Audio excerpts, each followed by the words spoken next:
వాక్యం ద్వారా నాతో మాతో ఇక్కడ ఉన్న ప్రతి ఒక్కరితో మాట్లాడాలి. నేను మాట్లాడితే ఒక్కరిద్దరికే క్షేమం, మీరు మాట్లాడితే ప్రతి ఒక్కరికి క్షేమం. కృప చూపండి, సహాయం చేయమని. ఈ సమయం మీది, రండి, నాతో మాతో మా అందరితో మాట్లాడి మా జీవితాలను కట్టమని యేసు నామములో అడుగుతున్నాము తండ్రి, ఆమేన్. మంచిది. మనము రాజులు రాసిన 2వ గ్రంథము 5వ అధ్యాయం తీసిపెట్టుకోండి. మొదటి నుండి కొన్ని వచనాలు మనము ధ్యానించాం. జస్ట్ మీకు ఒక్కసారి రిమైండ్ చేస్తాను ఒక 5 నిమిషాల్లో, తర్వాత అసలు విషయంలోకి వెళ్దాం. రాజులు రాసిన 2వ గ్రంథము 5వ అధ్యాయము మొదటి నుండి కొన్ని వచనాలు మనం ధ్యానించాం గత వారాలలో. నయమానును గూర్చి, ఇజ్రాయేలు ప్రజలను గూర్చి. హల్లెలూయా. మీ హృదయం నేల కాబట్టి, వాక్యం నీళ్లు కాబట్టి ఆ నీళ్ళలో పడి ఇంకాలి. హల్లెలూయా. కాబట్టి నయమాను వలన యెహోవా ఇజ్రాయేలు ప్రజల మీద జయాన్ని ఇచ్చాడు. ఎందుకు ఇజ్రాయేల్ ప్రజల మీద జయాన్ని ఇచ్చాడంటే, దారి తప్పినప్పుడు, దేవుని ప్రజలు త్రోవ తప్పినప్పుడు కొన్నిసార్లు శత్రువులకు అప్పగించేది. శత్రువులకు ఎందుకు అప్పగించేది? మనల్ని చంపాలని కాదు. ఆయన కఠినంగా శిక్షిస్తాడు, మరణానికి అప్పగించడు. ఎందుకు? నీకు గాయమైనప్పుడు, బాధ అయినప్పుడు నీ లోపల రిపెంటెన్స్, మనస్సు మారాలి, పశ్చాత్తాపడి మళ్ళీ ఆయన దగ్గరికి రావాలి. అందులో ప్రేమ ఉంది. మనల్ని ఏదో చేయాలని కాదు, మనకు జరిగే ప్రతిదీ, రక్షించబడిన వారికి జరిగే ప్రతిదీ. పౌలు అంటాడే, మనము అనేక శ్రమలు అనుభవించి దేవుని రాజ్యములో ప్రవేశించాలి. ఈ భౌతిక అవసరతలు తీర్చడం కొరకు కాదు నిన్ను నన్ను యేసయ్య రక్షించింది. భార్యనో, భర్తనో, పిల్లలనో, కుటుంబానో, సంసారానో, ఇది సెకండరీ. హల్లెలూయా. అల్టిమేట్, అంతిమ గురి నీవు క్రీస్తుతో యుగ యుగాలు ఏలాలి కూర్చొని. ఆమేన్. అందుకే రాజులు, యాజకులు, పరిశుద్ధ జనం, దేవుని సొత్తైన ప్రజ. ఈ పర్పస్ దేవునికి తెలుసు కనుక సరిచేయాలని అప్పగించాడు. జయమివ్వడానికి అతడు పరాక్రమం కలిగిన వాడని, జ్ఞానం ఉందని కాదు, కానీ యెహోవే జయము కలుగజేశాడని ఉంటుంది. ఆ జయం పొందిన వ్యక్తి ఒక అమ్మాయిని తీసుకొని వెళ్తాడు అక్కడి నుంచి, చిన్నదాన్ని, 12 సంవత్సరాలు 15 సంవత్సరాలు పరిచారం చేయడం తన భార్యకు. ఆ అమ్మాయికి దైవిక విషయాలు తెలుసు. ఎందుకంటే ఈ ఇజ్రాయేల్ ప్రజలు పితరులకు దేవుడు ఆదిలోనే, ఆరంభములోనే మోషే ద్వారా అనేక విషయాలు నేర్పించాడు. మీ పిల్లలకు కూర్చున్నప్పుడు, నిలబడినప్పుడు, నడిచినప్పుడు దేవుని వాక్యాన్ని, దేవుని ఆజ్ఞలు నేర్పించండి. బాస్కం వలె ఎక్కడ చూసినా అంటే మాట్లాడుకోండి దేవుని విషయాలు చిన్నప్పటి నుంచే. కాబట్టి ఆ పిల్లకు దైవిక జ్ఞానం ఉందండి. వాక్యం ఎక్కువ తెలిస్తే దైవిక జ్ఞానం ఉంటుంది. అంటే బైహార్ట్ చేయడం కాదు, ఈ భౌతిక జ్ఞానం కాదు. దైవిక జ్ఞానంలో ఒక విజ్డమ్ ఉంటుందండి, వివేచనతో కూడిన జ్ఞానం ఉంటుందండి, వివేచనతో కూడిన జ్ఞానం ఉంటుంది. ఆ అమ్మాయి ఏం చేస్తుందంటే, పనిపిల్లగా ఉన్నా, బానిసగా ఉన్నా తన యజమానుని క్షేమాన్ని కోరుకుంది. అతడేమన్నా మేలు చేశాడా? చేయలేదు. తల్లిదండ్రులకు దూరం చేశాడు, సొంత ప్రాంతానికి దూరం చేశాడు, సొంత గ్రామానికి దూరం చేశాడు, వాళ్ళున్న ప్రాంతానికి తీసుకెళ్ళాడు, బానిసగా ఉంచాడు. అయితే ఇవేవి చేదు విషయాలు గుర్తు చేసుకోవట్లేదు. కానీ అయ్యో, ఇంత సక్సెస్ ఉంది, ఇంత పేరు ఉంది, ఇంత ఘనత గౌరవం ఉంది, ఈయన కుష్ఠరోగం ఉందే, మరి మా ప్రాంతంలో ప్రవక్త ఉన్నాడు, దైవజనుడు, ఆయన దగ్గరికి వెళ్తే మంచిదమ్మని తన యజమానురాలకు చెప్తే, ఈ యజమానురాలు భర్తను ఏం చేసింది, అతని మెంటల్ స్ట్రెస్ని చూసి ఏ టైంలో చెప్తే వింటారో, భార్య కానీ, భర్త కానీ, పిల్లలు కానీ, కూతుళ్ళు కానీ, కుమ్మలు కానీ, వాళ్ళ మూడును గమనించాలి. మనం మాట్లాడేటప్పుడు నేను తండ్రిని కదా, నేను భర్తను కదా, నేను భార్యను కదా, నేనేమంటే అది నడుస్తుందంటే కుదరదు, బయట నడుస్తుంది, ఇట్లా నడవదు. అందుకే జ్ఞానము చొప్పున కాపురం చేయాలి, జ్ఞానము చొప్పున మసులుకోవాలని భార్యకు భర్తకు బైబిల్ చెప్తుంది. జ్ఞానం అంటే పుస్తకాలలో ఉన్న జ్ఞానం కాదు. జ్ఞానం అంటే నేర్చుకున్న జ్ఞానం కాదు, ఏబిసిడీల జ్ఞానం కాదు, టేప్ రికార్డ్ జ్ఞానం కాదు. హల్లెలూయా. Computer advance. హల్లెలూయా. అంటే నువ్వు ఏం చెప్పినా దాన్ని క్రియేటివిటీగా ఆలోచించి క్షేమం కొరకు ఆలోచించేది. హల్లెలూయా. ఆ తర్వాత ఈ వ్యక్తి విషయం చెప్తాడు. మంచోడనే మన ఏమంటాడు తెలుసా? రాజు దగ్గరికి వెళ్ళి, నేను పెద్దోడిని కదా, నా ద్వారానే సక్సెస్ వచ్చింది కదా నా రాజ్యానికి, నా రాజుకు అని విర్రవీగకుండా, అసలు ఎదిగిన ఏ వ్యక్తి అయినా ఒదిగి ఉంటాడండి. ఎక్కువ తెలిసిన వ్యక్తి మౌనంగా ఉంటాడు, చూపించుకోడు.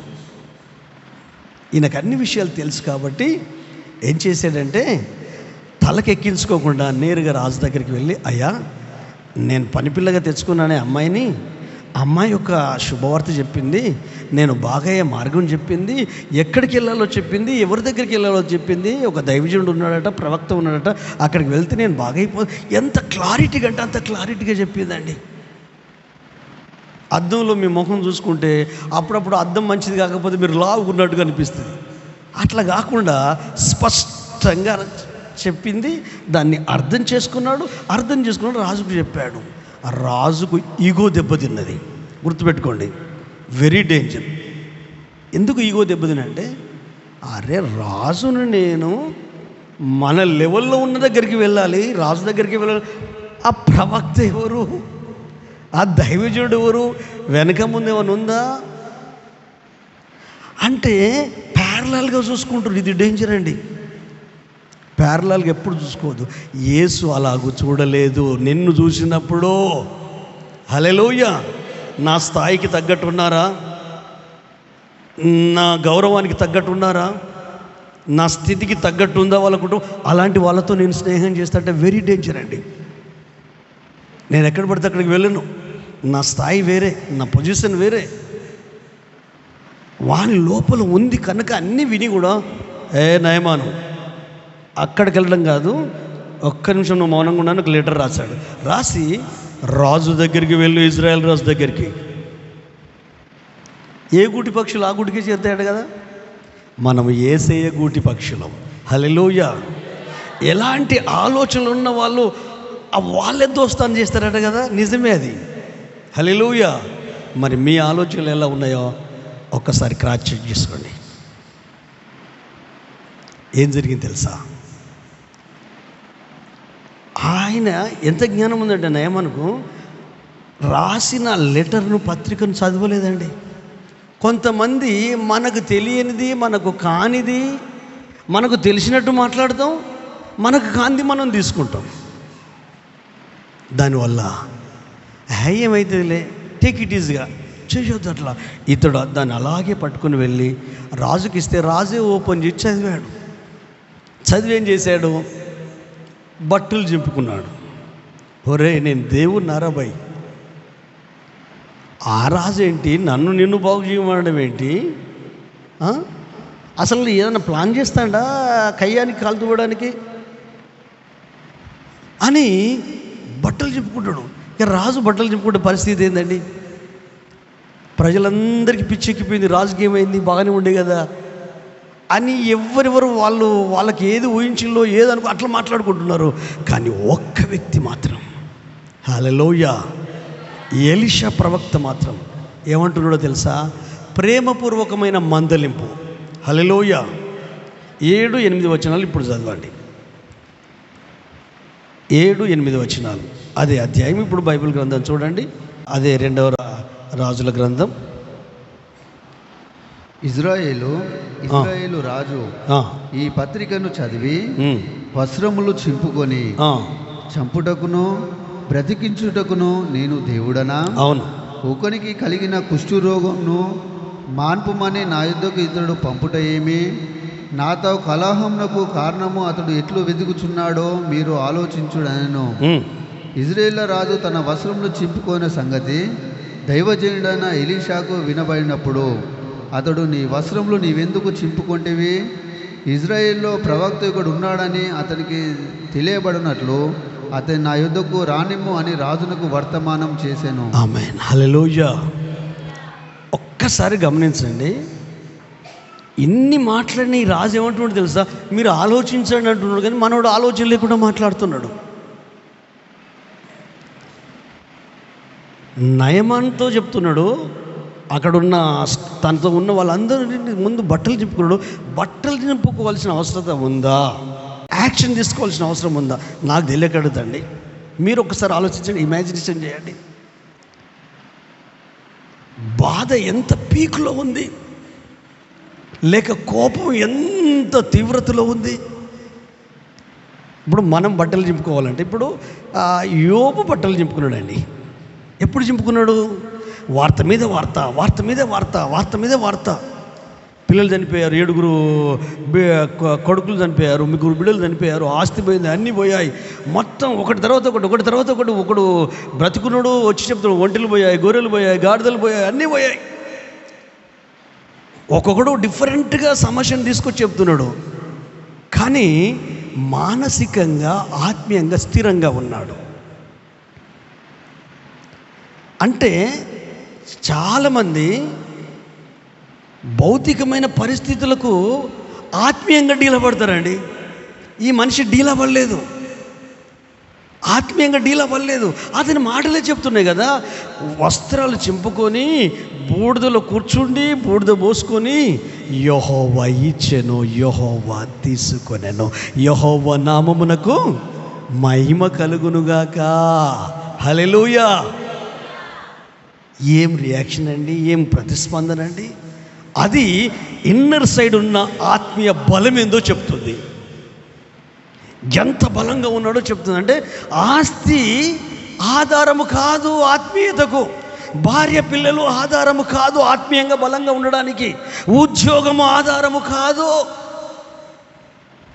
ఈ భౌతికమైన పరిస్థితులకు బెండ్ అయిపోయే మనిషి కాదు. అంటే మెంటల్గా, స్పిరిచువల్గా ఎంత స్థిరంగా ఉన్నాడండి. ఆ స్థిరత్వం కొరకు సాతానుడే తలకాయ పట్టుకున్నాడు. అరే ఈ మనిషి ట్రూత్ చెప్పాడు. తల్లి గర్భము నుండి దిగంబరిగా వచ్చాను, నేను దిగంబరిగానే వెళ్తాను. వచ్చేటప్పుడు ఒక్కొని వచ్చాను, ఇక్కడికి వచ్చిన తర్వాత ఆస్తి దొరికింది, ఇక్కడికి వచ్చిన తర్వాత గౌరవం, విలువ దొరికింది, ఇక్కడికి వచ్చిన తర్వాత భార్య పిల్లలు దొరికారు, వాటితో తృప్తిగానే ఉన్నాను. నాకు ఉన్నాయని నేను మిడిసిపడట్లేదు, ఆకాశంలో తిరగట్లేదు, లేవు అని బాధపడేది లేదు. అప్పుడు ఎలా ఉన్నానో నా మానసిక స్థితి, నా ఆత్మీయ స్థితి ఏమీ లేనప్పుడు కూడా నేను అలా ఉన్నాను. మరి ఇంత దీనత్వం ఎలా రాగలుగుతుందండి? అది విజ్డమ్. హల్లెలూయా. మీరు చూడండి, సృష్టిలో ఉన్నది చూడండి, ప్రపంచంలో ఉన్నది చూడండి. సృష్టిలో ఉన్న ప్రాణులు సర్వం అవ్వడానికి గొడవలు పెట్టుకుంటాయి, అంటే బ్రతకడానికి. ఆ తర్వాత వాటికి ఏదైతే అవసరమో అది దొరికిందనుకో కామ్గా ఉంటుంది. అంటే సృష్టిలో ఉన్న ప్రాణులకు అసూయ, కోపం, ఈర్ష్య, కక్ష ఏదో లోపల పెట్టుకున్నట్టు ఉంటుందా? ఉండదు, అస్సలే ఉండదు. మస్తు చెప్తున్నా తమ్ముడు, అస్సలే ఉండదు. మరి ఎవరికి ఉంటుంది? మనుషులకు. ఈగో దెబ్బతిన్నదంటే గందరగోళం అయిపోద్ది. తల్లిని క్షమించడు, తండ్రిని క్షమించడు, భార్యను క్షమించడు, భర్తను క్షమించడు, పిల్లల్ని క్షమించడు, కుటుంబ సభ్యులను క్షమించడు. నేను ఇంతే, నా గుణం ఇంతే, నేను మారనంతే. యేసయ్య దిగి వచ్చి నా ముందు కనబడి మాట్లాడినా నా గుణం మారది, నా మాట మారది, నా పద్ధతి మారది. అండ్ నువ్వు ఏం చేస్తున్నావు? ఇంకేదో జ్ఞానం ఉందా? ఆలోచిస్తున్నావా? సమస్య ఉంటే పరిష్కారాన్ని వెతుకో, పరిష్కారాన్ని వెతుకో. ఆ పిల్ల పరిష్కారం చూపించింది. ఈయన ఏం ఆలోచిస్తున్నాడు? బట్టలను చెప్పుకొని అరే నాతో గొడవ దిగడానికి వస్తున్నాడు, నోరుతో ఏదో ప్లాన్ చేస్తున్నాడు. అంటే దీన్ని ఏమంటారంటే అచ్చ తెలుగు భాషలో అగాయేషం అంటారు చూడు. వాళ్ళే కొడతారు ఇంట్లో ఎవరిని? భర్తను. మీరు మంచోళ్ళే. కానీ అయితే ఈ భర్త తెలివికల్లోడు. ఎక్కువ కొట్టేదేమో ఆమె. వాయిస్ ఎవరు ఇస్తున్నారు? భర్త ఇస్తున్నాడు. ఎందుకు ఇస్తున్నాడు? అబ్బా వాళ్ళ భర్త వాళ్ళ భార్యను కొడుతున్నాడు అని. ఇంకొకసారి దెబ్బలు వినబడుతున్నాయి బయటికి. ఇంకా అట్లయితే నీకు ఎవరు రావద్దు, వచ్చిందంటే బాగుండదు. జుట్టు బట్టి బయటికి లాక్కొచ్చింది. ఇక కొడుతా అంటే కొట్టకే. ఇది వినడానికి హాస్యంలాగా అనిపించవచ్చు. ఆ పిచ్చిదానికి నేను ఏదో ఘనకార్యం చేసిన అనుకోవచ్చు, కానీ లోపల ఏం జరుగుతుంది? గౌరవం బాయే, విలువ బాయే. ఇదేమో స్కూల్కి వస్తుందా? కాలేజీకి వెళ్తే వస్తుందా? డబ్బుంటే వస్తుందా? దేవుణ్ణి అడగాలి. జ్ఞానం లేకపోతే ఎలా ప్రవర్తించాలి, ఎలా. కోపం వచ్చింది రాని, కోపం రాకుండా ఉండడం కొరకు మార్గాన్ని వెతుకు. బాధ అనిపిస్తుంది రాని, ఆ బాధ నుంచి బయటపడడానికి అన్వేషించి. కష్టం ఉంది రాని, ఆ కష్టం నుంచి బయటపడే మార్గం వెతుకు. ఇది చెయ్యం మనం. అందుకని మన సంబంధాలు వీక్ అయిపోతున్నాయి, మన బంధాలు వీక్ అయిపోతున్నాయి. ఎవరితో పని లేదు. నాది గవర్నమెంట్ జాబు, సచ్చేదాకా పెన్షన్ వస్తుంది, మీతోనేంది అని నేను అన్నాను అనుకో.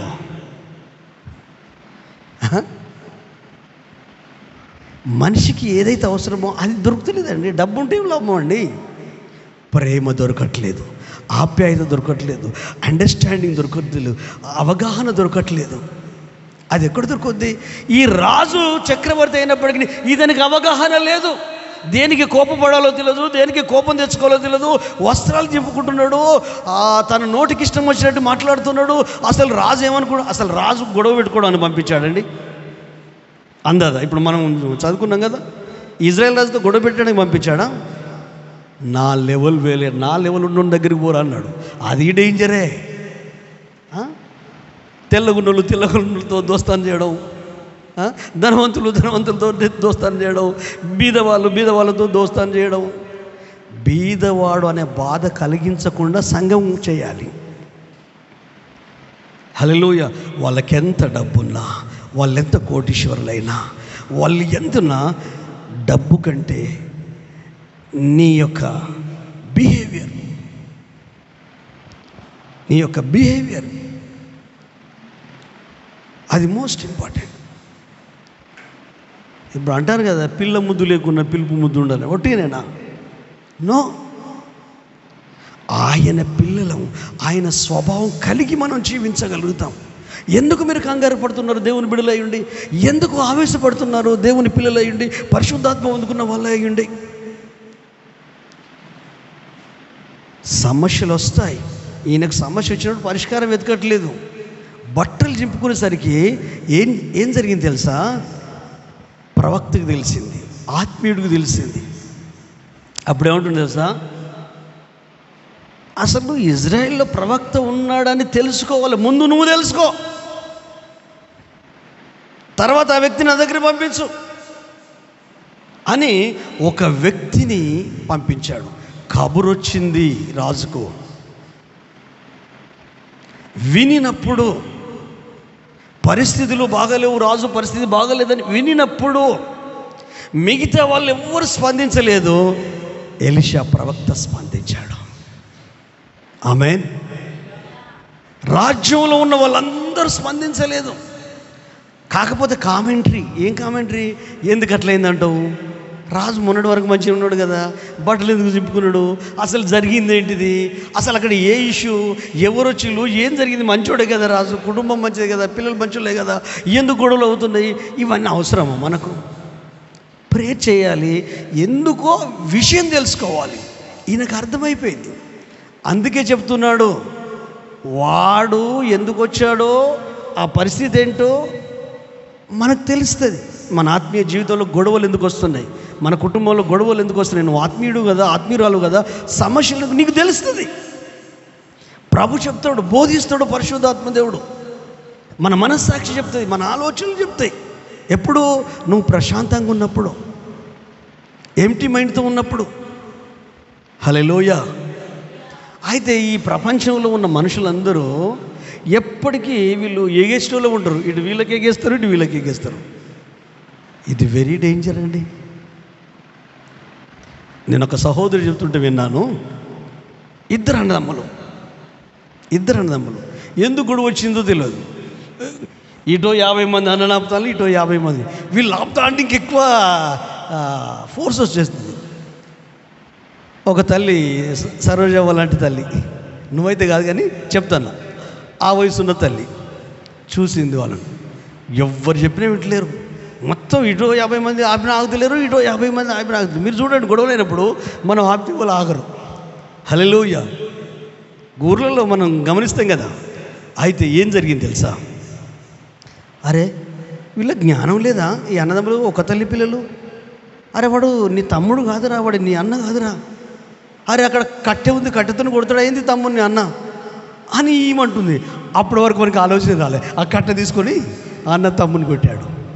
మళ్ళీ ముసలిది ఏమన్నా తెలుసా? ఆ ముసలి తల్లి, అరే ఎందుకు కొడుతున్నారా? కుట్టడం మంచి చేయండి రా. అరే ఆడ రాయి ఉంది, తమ్ముడు తీసుకొని రాయితోని అన్నను కొడుతు రాయింది. బుద్ధి లేనోడు. మీలాంటి పెద్ద మనిషి చూసి, ఓ అవ్వా నువ్వు నోరుమి, నువ్వు ఇంటిస్తున్నావు కదా, తన్నుకు సాగు పని. మనం చేసే పనులు అట్లే, మనకు అర్థం కాదు. మనం ఇంకా పొగేస్తా అంటాం, అజ్యం మోస్తా అంటాం, మంట ఇటు వీళ్ళను రేపుతాం, ఇటు వీళ్ళను రేపుతాం.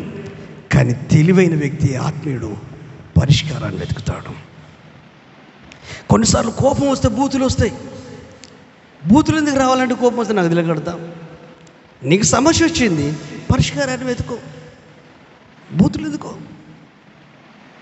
అరే పరిశుద్ధాత్మ అనుకున్న వాళ్ళు బూతులు మాట్లాడతానులేండి. ఆదివారం గుడి గోష్ఠులు బూతులు మాట్లాడతానులేండి. మీరు మాట్లాడకపోవచ్చు నాకు తెలిసి. బండ బూతులు అన్యులు కూడా మాట్లాడు, మళ్ళీ చుట్టూ 4 ఇళ్ళు వింటారు. ఏది నీ సాక్ష్యం? ఏది నీ సాక్ష్యం? ఏది నీ సాక్ష్యం?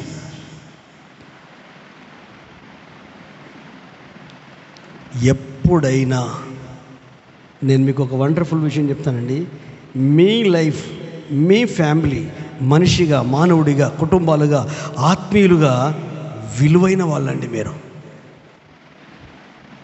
కానీ అసలు ఆ విలువ మన విలువ మనకే తెలియదండి.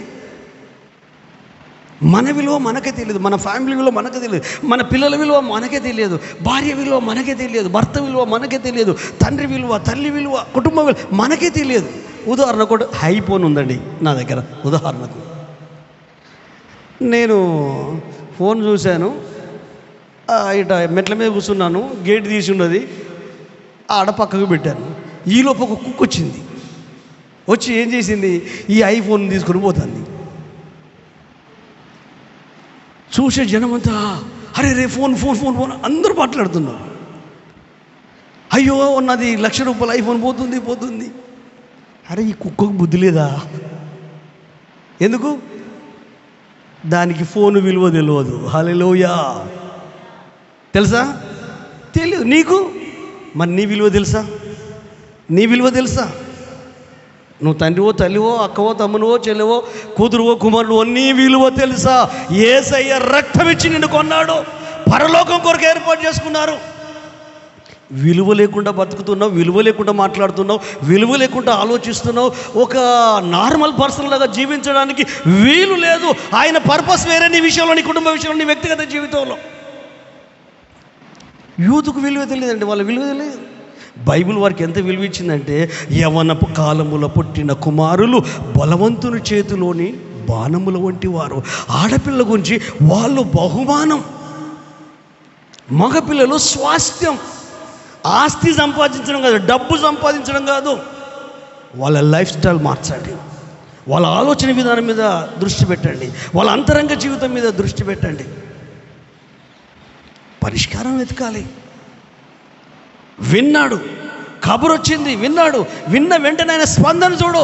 రాజా, అసలు మీరు ఎవరు, ఎక్కడున్నారు? ఇజ్రాయెల్ దేశంలో ఉండి ఇజ్రాయెల్లో ప్రవక్త ఉన్నాడని తెలిసి కూడా నువ్వు స్పందించకుండా నీ బట్టలు చింపుకుంటున్నావు, నీ కుటుంబాన్ని పాటు చేసుకుంటున్నావు, గౌరవాన్ని అగౌరవంగా మార్చుకుంటున్నావు. కొంచెం ఆలోచించు. ప్రవక్త ఉన్నాడు, నీలో యేసు ఉన్నాడు, నీవు ఆత్మచేత నడిపించబడుతున్నావు. ఆయన వాక్యము నీలో ఉంది, ఆయన అభిషేకము నీలో ఉంది, ఆయన జ్ఞానము నీలో ఉంది, ఆయన విజ్డమ్ నీలో ఉంది. కానీ సృష్టిలో ఎవరికి లేని జ్ఞానము నీకు ఉంది. ఎందుకంటే మనిషి మాత్రమే ఆలోచించి మాట్లాడగలిగే సామర్థ్యాన్ని దేవుడు ఇచ్చాడు. మంచి చెడులు గుర్తించగలిగే సామర్థ్యాన్ని ఒక మానవునికే ఇచ్చాడు. ఏఐ అని ఒక టెక్నాలజీ వచ్చింది ఈ మధ్యకాలంలో. అందరూ అన్నీ అది ఆర్టిఫిషియల్గా చేస్తుంది. ఎన్నొచ్చినా మానవుని మించదండి. హల్లెలూయా. చదువుకున్న వాళ్ళు మీ అందరికీ తెలిసినట్టు దాదాపు హల్చల్ చేస్తుంది కదా. అంటే మ్యూజిక్ లేకున్నా పాటిస్తే మ్యూజిక్ చేస్తాడట, కానీ దాంట్లో ఒరిజినాలిటీ ఉండదండి. డమ్మే. ఇప్పుడు మనం ఫోన్లో మాట్లాడి ఏదైనా చర్చింగ్ చేయాలంటే కంప్యూటర్ మాట్లాడుతుంది చూడు, మనలాగా మాట్లాడుతుందా? దాని మాట గమ్మత్తుకుంటుంది, మనకు నవ్వు రాదు. అంటే దేవుడే అవసరం లేదన్నంత అన్ని పనులు. అంటే దీన్ని సర్వ సృష్టి జ్ఞానం కొరకు వాడుకోవాలి. మనిషి ఏం చేశాడంటే వినాశనానికి వాడుకుంటున్నాడు. నువ్వు బట్టలు చింపుకోవాల్సిన అవసరం ఉంది, నీవు ఆ రాజును అనాల్సిన అవసరం ఉంది. ఒక్క మాట మనలో మన మాట, అవునయ్యా నువ్వు నా దగ్గరకు వచ్చావు, రాజు పంపించాడు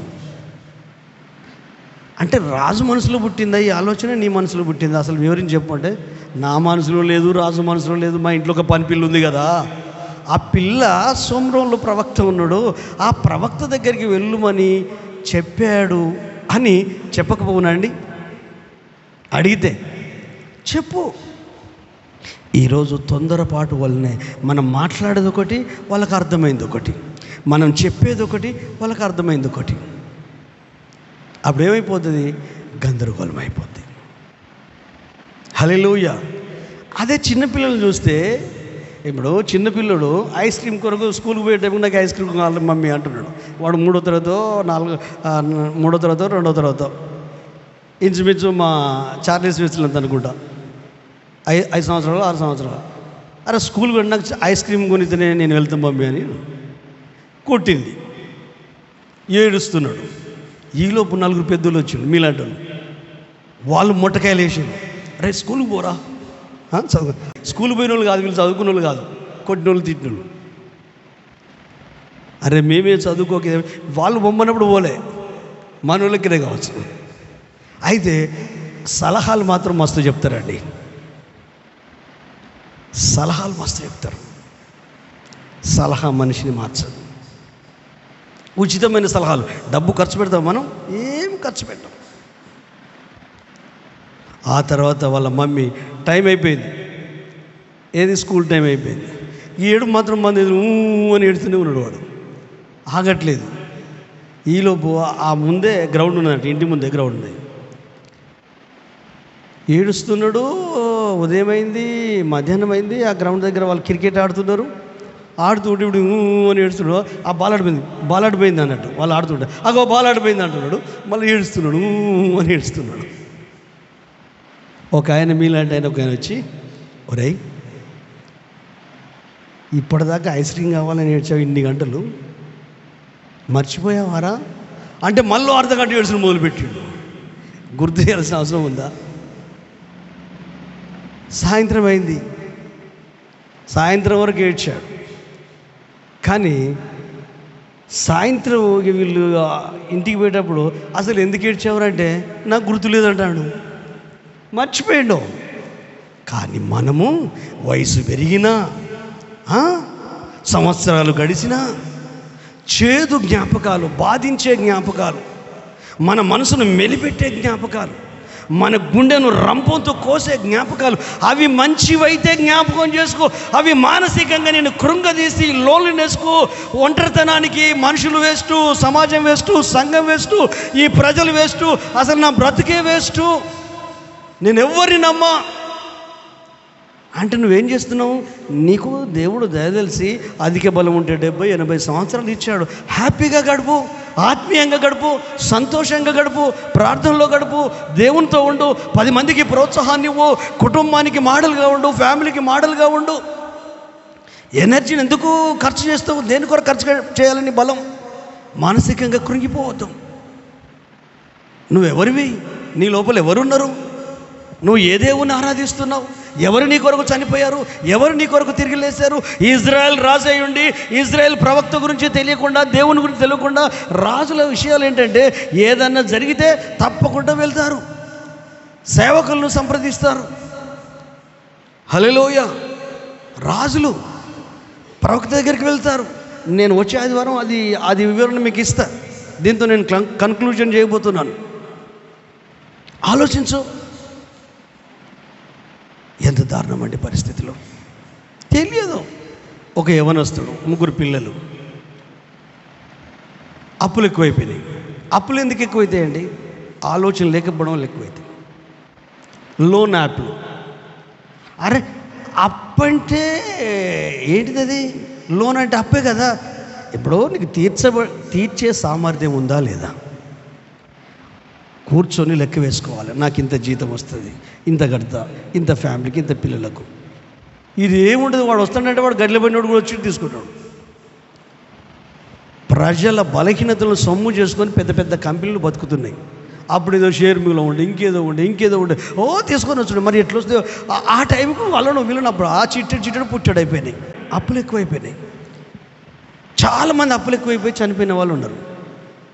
వీడు కూడా మనోడు ఇక చచ్చిపోదామని డిసైడ్ అయ్యిండు. తెల్లబట్టలు వేసుకుంటే నేను పాస్టర్ అని ఆసుండి దగ్గరికి వచ్చాడు. నాకు అప్పులు ఎక్కువైపోయినాయి, 3 పిల్లలు, నా భార్యను మంచిగా చూసుకున్నా, ఇష్టపడి పెళ్లి చేసుకున్నా, కానీ వాళ్ళకి నేను అన్యాయం ఇక నేను చనిపోదాం అనుకుంటున్నా అంటున్నాడు. మరి భార్య ఏం కావాలి? రత్నాలు లాంటి పిల్లలు ఏం కావాలి? అరే పిల్లలకి అందరూ పరిశాన్ అవుతుంటే అన్నీ ఉండి నువ్వు పరిశాన్ అవ్వడం ఏంటి? మిగతా వాటి అన్నిటికీ జ్ఞానం పనిచేస్తుంది. నీ ఫ్యామిలీ కట్టుకోవడానికి పనిచేయదా? దేవుని మీద ఆధారపడు, ప్రభు మీద ఆధారపడు. ఆయన నీకు సహాయం చేస్తాడు, నడిపిస్తాడు. ఆయనతో ఈ పాస్టర్ ప్రసంగం చేయాలి ఆయన మీద. Okay, no problem. సరే నువ్వు చనిపోతావు, అయితే మీ ఫ్యామిలీకి నేను ఒక బతుకుదీరు చూపిస్తా, నువ్వు పోయిட்டு నువ్వు పో. చచ్చిపోయేటోళ్ళని మనం ఏం చేస్తాం? వద్దన్నా చచ్చిపోతాడు. ఏమండి, నా మాట కొంచెం బాధ అనిపించవచ్చు, నో ప్రాబ్లం. అయితే నువ్వు చనిపోయే ముందు అద్భుతమైన ఒక విషయం చెప్తా. మీ పిల్లలకు ఒక ఆదరు ఉంటుంది, బతుకుదీరు ఉంటుంది. అంటే ఏం చేయాలంటే నీ కళ్ళు వాటికి 15 లక్షలు వస్తాయి, నీ కిడ్నీలు 25 లక్షలు వస్తాయి, నీ లివర్ దానికో 10 లక్షలు వస్తాయి. ఎంతో చాలామంది ఉన్నారు కదా ప్రపంచంలో. మొత్తం లెక్క కడితే అదే ₹1 కోటి అయ్యేటట్టుంది. అంటే ఈ దేహంలో ఉన్న నాకు నా విలువ తెలియట్లేదు అని అర్థమై చావును వాయిదా వేసి అప్పులు తీర్చే మార్గం కొరకు వాళ్ళకి చెప్పాడు.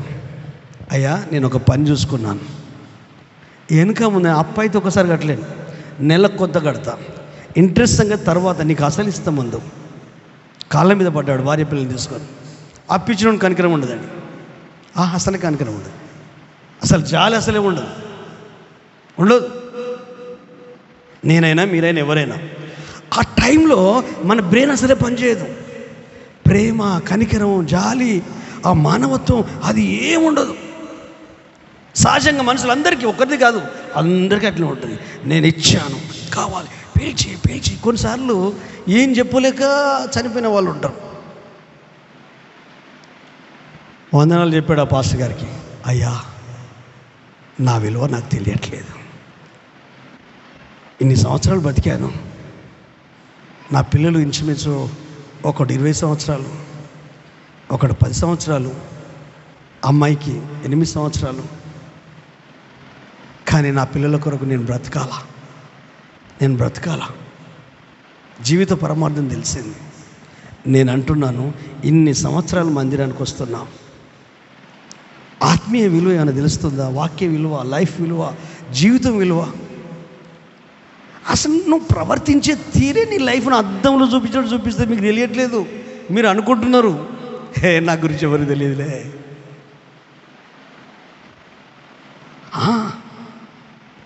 ఎవరికి తెలిసినా తెలియవు. ఎవరి కొరకు నువ్వు బతుకుతలేవు, ఎవరి కొరకు జీవిస్తలేవు, ఎవరినో మెప్పించడానికి బతుకులేవు, ఎవరినో ఒప్పించడానికి బ్రతుకులేవు, ఎవరినో ఆనందపరచడానికి, ఎవరినో సంతోషపరచడానికి కాదు నువ్వు బ్రతికేది.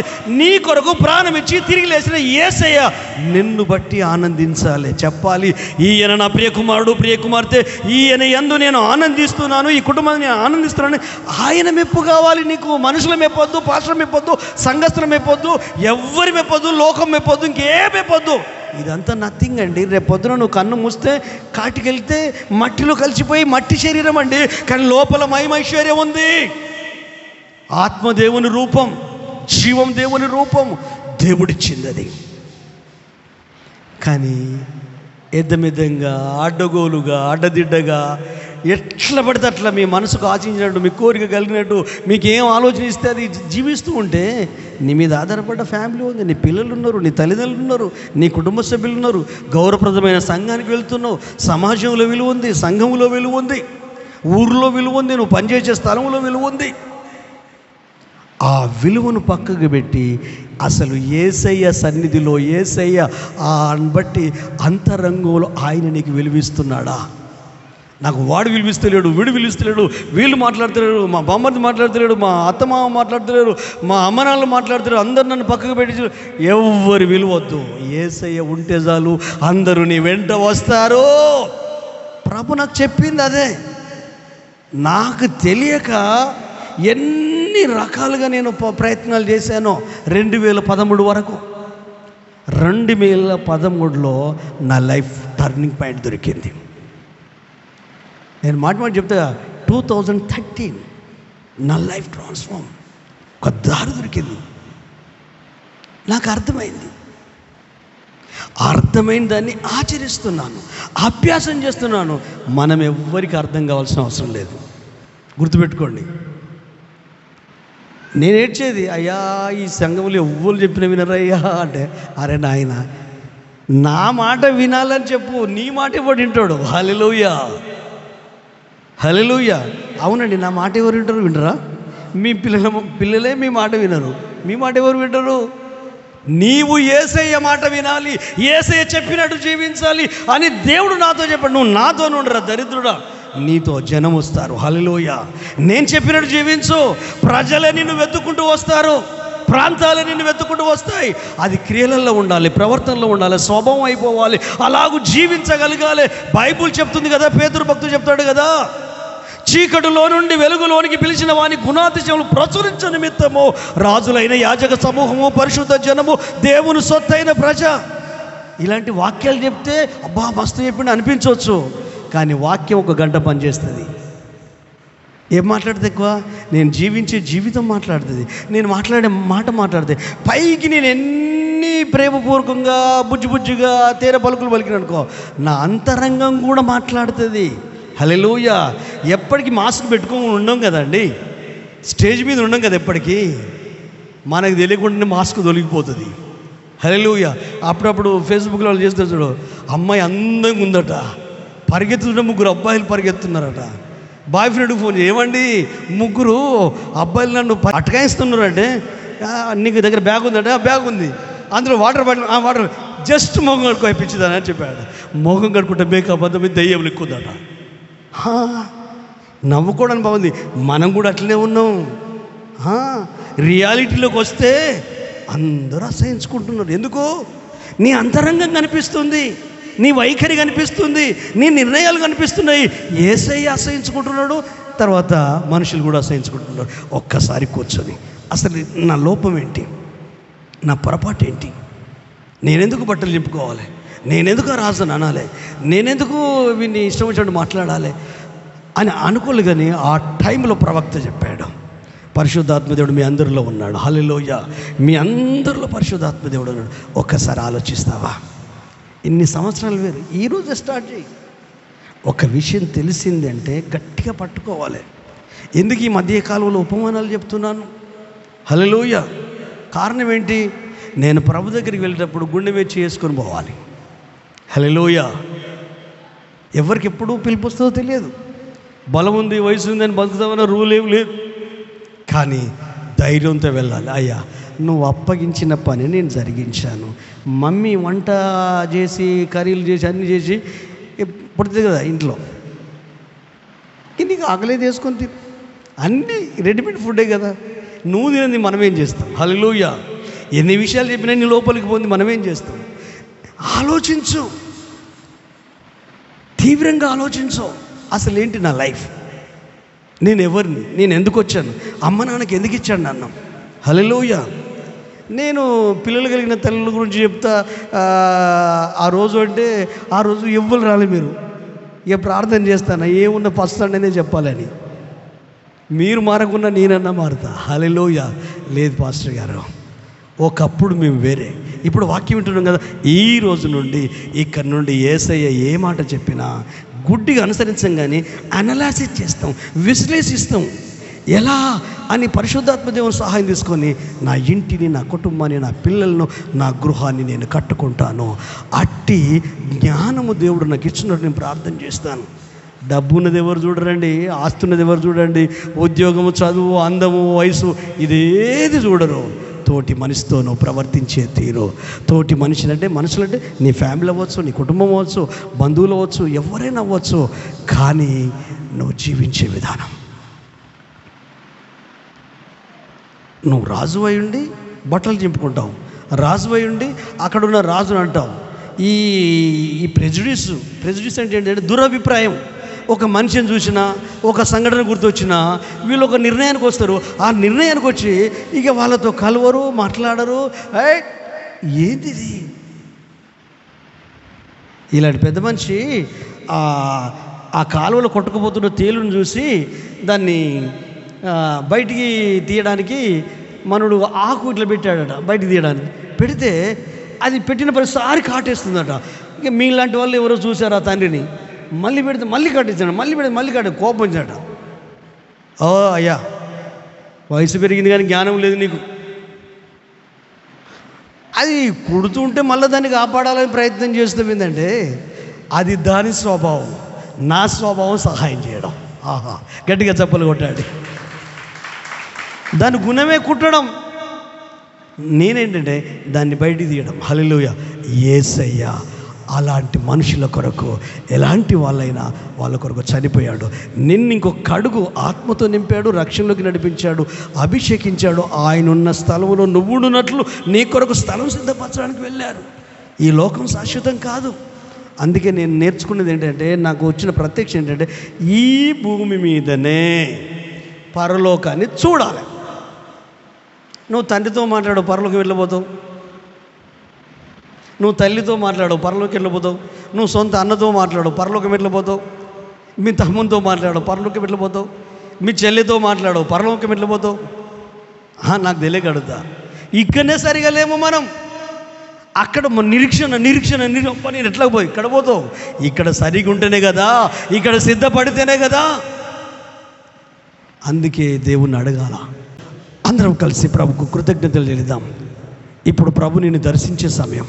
నువ్వు ఆయనకు అవకాశం ఇచ్చి చూడు, ఆయనకు అవకాశం ఇచ్చి చూడు, ఆయనకు అవకాశం ఇచ్చి చూడు. హల్లెలూయా. నిన్ను ప్రేమించి మాట్లాడుతున్నాడు. ఆయన అంటాడు, నాకు అవకాశం ఇవ్వండి, నేనేం చేయలేను. మరి సాతానుకు నువ్వు అవకాశం ఇవ్వలేనివాడు, సిగ్గులేనివాడు, వాడు మీదకి వచ్చేస్తాడు. కానీ యేసయ్య అలా రాడు. ఆయన స్వరం వినిపిస్తాడు. హృదయ కవాటాలు తెరిచి ఆయనను పిలిస్తే ఆయనతో నీవు కలిసి సెలబ్రేషన్ చేసుకోవచ్చు, విందు చేసుకోవచ్చు, ఆధ్యాత్మిక పండుగ చేసుకోవచ్చు. ఆయన నిన్ను ప్రేమిస్తున్నాడు. నీ విలువలు గొప్పవి, నీ స్థాయి గొప్పది, నీ స్థానం గొప్పది. దేవునిలో, దైవికంగా, దేవుని కృపలో, కుటుంబంలో, ఫ్యామిలీలో, సమాజంలో, సంఘములో. అదే సమయంలో అది యేసయ్యను బట్టి కలిగిందని గుర్తించు. నీ అందాన్ని బట్టో, నీ ఆరోగ్యాన్ని బట్టో, నువ్వు కలిగి ఉన్న వాటిని బట్టో, పరువు, ప్రతిష్ట, గౌరవాలను బట్టి కలిగింది కాదు. కేవలం యేసయ్య నిన్ను చూశాడు, సువార్తను అందించి రక్షణలోకి నడిపించి ఆయన కొరకు నిన్ను, నీ కుటుంబాన్ని నిలబెట్టుకున్నాడు. రేపొద్దున ఆయన ప్రక్కన కూర్చోవాలి నీ ఫ్యామిలీ. ఈ అల్పకాలమైన చిన్న చిన్న విషయాలకే మనస్పర్ధలు పెట్టుకొని ఒకరితో ఒకరు మాట్లాడకుండా ఈగో చావాలండి. హల్లెలూయా. అహం చనిపోవాలండి. చిన్న చీమను కూడా మనం సృష్టించలేము కదండి. ఎందుకండి మనకి ఇగో? తిన్న అన్నాన్ని కూడా అరిగించుకునే శక్తి మనకు లేదు కదా. దేవుడు మనల్ని కలగజేసిన ఆ జీర్ణకోశ అది ఎంత అద్భుతమండి. ఆ శ్వాసకోశ ఎంత అద్భుతమండి. ఆ కిడ్నీలు ఎంత అద్భుతమండి. ఫిల్టర్ లాగా ఎప్పటికీ బ్లడ్ను ప్యూరిఫై చేస్తూ ఉంటా ఉంటుంది. మనం తాగిన వాటర్ వలన, అధిక నీళ్ళు తీసుకోవడం వలన, మూత్రం ద్వారా మన సర్వ రోగాలు ఎట్లా బయటికి వెళ్ళిపోతాయండి. వాష్రూమ్ ద్వారా తిన్నట్టు కడుపులు ఉంటే చచ్చిపోం మనం, రోగాలు రావు. అరే ఎంత సిస్టమ్ అండి మన శరీరంలో, దేవుడు కలుగజేసిన శరీరంలో. దావీదు అంటాడుగా, దేవా నువ్వు నన్ను కలుగజేసిన విధంలో చూడగా భయమును ఆశ్చర్యమును కలుగుతుంది. సృష్టిని చూడు, సృష్టిలో ఉన్న వాటిని చూడు. నువ్వేం తీసుకురాలే, ఏం తీసుకెళ్ళు, కానీ చచ్చిపోయేంత వరకు ప్రేమ కలిగి జీవించు. ప్రేమతోనే ఉండు, ప్రేమ కొరకే బ్రతుకు. అది యేసయ్య ప్రేమ అయి ఉండాలి. పనికిరాని ప్రేమలు కాదు, మనుషుల మధ్య ఉండే తల్లిదండ్రుల ప్రేమలు కాదు, భార్యాభర్తల మధ్య ఉండే ప్రేమ కాదు, అన్నదమ్ముల మధ్యలో ఉండే ప్రేమ కాదు, ప్రియుడు ప్రియురాల మధ్య ఉండే ప్రేమ కాదు. ఇవి లోక సంబంధమైనవే. వాక్యానుసారంగా నీవు దైవికమైన ప్రేమతో ఉంటే నీ ఫ్యామిలీని, నీ కుటుంబాన్ని, నీ తోటి వారిని, నీ సంఘాన్ని, నీ ఆత్మీయులను, నీ దైవజనులను, మంచులైనా చెడ్డలైనా, శత్రువు అయినా స్నేహితుడైనా ఆ ప్రేమ అందాలి. అది అగాపే ప్రేమ, అది క్రీస్తు ప్రేమ. ఒక్కసారి అడుగుతావా, అయ్యా ఈరోజు నువ్వు నాతో మాట్లాడావు, చాలా విషయాలు నేను నేర్చుకున్నాను. ఊరికనే ఆచారబద్ధంగా వచ్చిపోయాను నేను ఇంతకాలం. వాక్యం మీద కూడా అంత శ్రద్ధ పెట్టకపోయేది. ఈ మధ్యకాలంలో ప్రతిదీ పిన్ టు పిన్ వింటున్నాను, సరి చేసుకుంటున్నాను, ఆచరణలు పెడుతున్నాను, ఎక్సర్సైజ్ చేస్తున్నాను. నిజంగా నా మైండ్లో ఉన్న బరువు తొలగిపోతుంది. ఏదో తెలియని ఆనందం అనిపిస్తుంది. గుండెలో ఎంతో నెమ్మది వస్తుంది, శరీరంలో ఆరోగ్యం వస్తుంది, నా బాడీ కూడా తేలికైపోతుంది. ఎందుకంటే నా మనసులో ఉన్న బరువు అంతా తొలగిపోయింది కదా. యేసయ్య, నేను నిన్ను వదలను ప్రభువా, నీ వాక్కును వదలా, నాకు ఒక ప్రత్యక్షత ఇస్తున్నావు. నా జీవితంలో కూడా టర్నింగ్ పాయింట్ కావాలి. మా దైవజనులు 91లో సువార్త విన్నారు, 92లో పరిచర్యలోకి వచ్చారు. 2013 వరకు ఇంచుమించు అన్ని సంవత్సరాలలో కంటే 2013 నుంచి ఒక్కసారి యూట్యూబ్ను దర్శించు, అక్కడ నీకు కనిపిస్తుంది. ఒకసారి విన్న వాక్యాలన్నీ వింటూ ఉండు. నీ మనసు బాగులేనప్పుడు, నీ ఆలోచనలు బాగులేనప్పుడు. ఎందుకంటే యేసుకు నువ్వు ప్రతినిధివి, యేసు మహిమకు నువ్వు ప్రతిబింబానివి, యేసు రక్షణకు నువ్వు మూలాధారము. ఎందుకంటే నీ ద్వారానే, నీ వలననే అనేకులు రక్షించబడాలి, అనేకులకు విడుదల రావాలి, అనేక స్వస్థతలు జరగాలి, అనేక అద్భుత కార్యాలు జరగాలి. నీ ఇల్లు, నీ కుటుంబము ఒక యోబు వలె నిలబడుదురుగాక. కోల్పోయినవి అన్నీ తిరిగి పొందుకున్నాడు. పిల్లలను, కొడుకులను, ఫ్యామిలీని, ఆస్తిపాస్తులు, డబ్బులు వచ్చేసాయి. యోబు జీవితంలో చేసినది నీ జీవితంలో చేయలేడా? యోబు బ్రతుకులో చేసి నీ బ్రతుకులో చేయలేడా? ఆయన నీలాంటోడు, నాలాంటోడా, నరుడా? కాదు. ఆయన వాక్యం అబద్ధం కాదు, ఆయన ఆలోచన అబద్ధం కాదు, ఆయన స్వభావం అబద్ధం కాదు, ఆయన పరిశుద్ధాత్మ, ఆయన వాక్కు, ఆయన వర్తమానం అబద్ధం కాదు. నువ్వే థింక్ చేయాలి, నీవే ఆలోచించాలి, నీవే నీలో నుండి బయటకు వచ్చి నీ లైఫ్ నువ్వు చూడ. తెలియని ఈగో, తెలియని అహం ఎవరితో కలవనివ్వదు, ఎవరితో మాట్లాడనివ్వదు, ఎవరి దగ్గరికి వెళ్ళనివ్వదు, ఎవరికి ప్రేమతో మాట్లాడనివ్వదు. Very danger. నువ్వు ఉన్నది మందిరంలో, నువ్వు ఉన్నది ఆత్మీయ జీవితంలో, నువ్వు ఉన్నది నీ ఫ్యామిలీలో, నీ పిల్లలతో, నీ కుటుంబంతో. ప్రేమతోనే సాధించు, ప్రేమతోనే సాధించు. ప్రేమ ఎప్పుడు ఎన్నడూ ఓడిపోదు. దానికి మంచి మాదిరి ఎవరు ఉన్నారంటే నా ప్రభు అయిన యేసుక్రీస్తే. యేసుక్రీస్తే. ఆయన జగడమాడడు, వీధులలో ఆయన కేకలు వినబడవు, జనపనార ఒత్తిని ఆర్పడు, మకమకలాడుతున్న రెల్లును విరువడు. ఆ ప్రేమ కలిగిన నీ గుండె నిండా ఉన్నాడు. ఆ ప్రేమ కలిగిన ఆలోచనలు నీ మనసు నిండా, నీ అంతరంగము నిండా ఉన్నాయి. ఆ ఆత్మ ఉందే ఆయన ఈవిగా నీకు ఇచ్చాడు. ఆలోచించి ఈరోజు నుండి అంత శ్రద్ధ పెట్టలేదే, మా పిల్లల మీద పెట్టినంత, ఫ్యామిలీ మీద పెట్టినంత, ఉద్యోగాల మీద పెట్టినంత, ఆస్తి మీద, అంతస్తు మీద పెట్టినంత, నీ గౌరవాల విలువ మీద పెట్టినంత, అసలు నీ లైఫ్ మీద దేవునికి ఎంత గొప్ప ఆలోచిస్తావా? 2 చేతులు పైకెత్తుదామా? హల్లెలూయా. మనస్ఫూర్తిగా 2 చేతులు పైకెత్తి మనల్ని మనం సమర్పించుకుందాం, పరిశుద్ధాత్మకు అప్పగించుకుందాం. హల్లెలూయా. ప్రేమ కలిగిన తండ్రి, మీకు వందనాలయ్యా. నాతో మాతో ఇక్కడ ఉన్న ప్రతి ఒక్కరితో మీరు మాట్లాడారు. కృప చూపండి, దీవించండి, బలపరచండి, అభిషేకించండి, ఆశీర్వదించండి, మీ ఆత్మకార్యం జరిగించమని ప్రార్థిస్తున్నాను. అయ్యా, నిజంగా ఇజ్రాయేల్ రాజు ప్రవక్త గురించి తెలుసు, యెహోవా దేవుని గురించి తెలుసు, అన్ని విషయాలు తెలుసు. కానీ అసలు దేవుడు గుర్తు రాలేదు, దైవజనుడు గుర్తు రాలేదు. బట్టలు చింపుకున్నాడు, కంగారు పడ్డాడు, తన మనసులో ఏ ఊహుందో అది నోటితో అనేశాడు. కానీ ఎంత మిస్అండర్స్టాండింగ్ అయ్యా, ఎంత అవగాహన లేమయ్యా, ఎంత అర్థం చేసుకోలేని స్థితి అయ్యా. సమస్య వస్తే ఆ సమస్యకు మూలమేంటో తెలుసుకోలేకపోయాడు, వచ్చిన వ్యక్తిని కూడా అడగలేకపోయాడు. కానీ ఎక్కడో ఆత్మీయుడు ఉన్నాడు. దేశాన్ని ఏలే రాజు పరిస్థితి అలా ఉందంటే విషయం తెలుసుకున్నాడు. వెంటనే ప్రేమతో మందలించాడు. ఇజ్రాయేల్ ప్రవక్త ఉన్నాడు, పంపు నా దగ్గరికి. అవును ప్రభా, మా లైఫ్లో గలిబి లేనప్పుడు, చచ్చిపోతే బాగుండనే సందర్భాలు వచ్చినప్పుడు, ఈ ఇంటిని, ఈ ఊరుని, ఈ గ్రామాన్ని, ఈ భార్యను, ఈ భర్తని, పిల్లల్ని వదిలి అడవిలోకి వెళ్ళి ప్రశాంతంగా బ్రతికితే బాగుండన్న సందర్భాలు వచ్చినప్పుడు, అయ్యా ఇన్ని సమస్యల్లో కూడా నువ్వు ఉన్నావు కదా, అగ్నిగుండంలో షడ్రక్ మేషక్ అబేద్నెగోకు తోడైనట్టు ఈ పరిస్థితుల్లో నువ్వు ఉన్నావు కదా, నన్ను ఏం చేయమంటావు ప్రభా? ఈ సమస్యలకు కారణం ఏంటయ్యా? నేను ఎదుటి వ్యక్తినానా? ఎదుటి వ్యక్తినే మీద నేను చేయను, కానీ కారణం తెలుసుకుంటాను, పరిష్కారం కావాలి.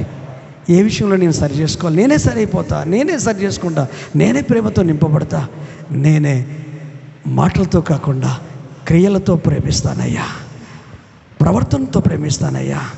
ఆ ప్రేమకు దుష్టుడు కానీ, దుర్మార్గుడు కానీ, హింసకుడు కానీ ఎవరైనా గులంగిరైతారు. బరాబ్బ లాంటి వాడే ఆ ప్రేమకు బానిసైపోయాడు. అయ్యా మేమెంతయ్యా, మా జీవితాలు ఎంతయ్యా, మీ ప్రేమకు బానిసలం అవుతాం. నా జీవితాన్ని మార్చం, నా బ్రతుకును మార్చం, నా ఇంటిని మార్చం. ముందు నా విలువ నాకు తెలియజేశాం.